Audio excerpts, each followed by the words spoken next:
दोस्तों जब हम कार लेते हैं तो कार की सेफ्टी के बारे में हम लोग काफ़ी डिस्कशन करते हैं। आज के टाइम में हर किसी को कार में बहुत ही सेफ्टी चाहिए, बट आज का वीडियो कुछ अपोजिट होने वाला है और हम आपके साथ में शेयर करने वाले हैं 10 most unsafe car in India. वो लिस्ट आप देखेंगे जो कि क्रैश टेस्ट में उसके रिजल्ट्स आए हैं और जो कि सबसे आप कहेंगे तो अनसेफ कार्स हैं इंडिया में आज की डेट में। तो अगर आपकी प्रायोरिटी कार की सेफ्टी है तो आप इन कार को लेने से अवॉइड कर सकते हैं या बच सकते हैं। चलिए फ्रेंड्स, बने रहिए इस पूरी वीडियो में एंड तक हमारे साथ। और अगर आपको ये हमारा वीडियो पसंद आए तो हमारे इस चैनल को लाइक और सब्सक्राइब करना ना भूले फ्रेंड्स। तो देखते हैं 10 मोस्ट अनसेफ कार कौन सी हैं इंडिया में।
फ्रेंड्स आपने देखा ये जो 10 मोस्ट अनसेफ कार हैं, ये पूरी लिस्ट हमने आपके साथ शेयर की।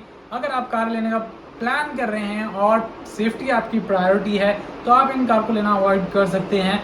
ये थी जस्ट कुछ डिटेल्स आपकी जानकारी के लिए, और अगर आपको ये जानकारी अच्छी लगी हो तो कृपया हमारे चैनल पर सब्सक्राइब करना ना भूलें फ्रेंड्स, और इस वीडियो को अपने फ्रेंड्स के साथ भी ज़रूर शेयर करें। मिलेंगे एक नई वीडियो के साथ, तब तक के लिए thank you so much friends.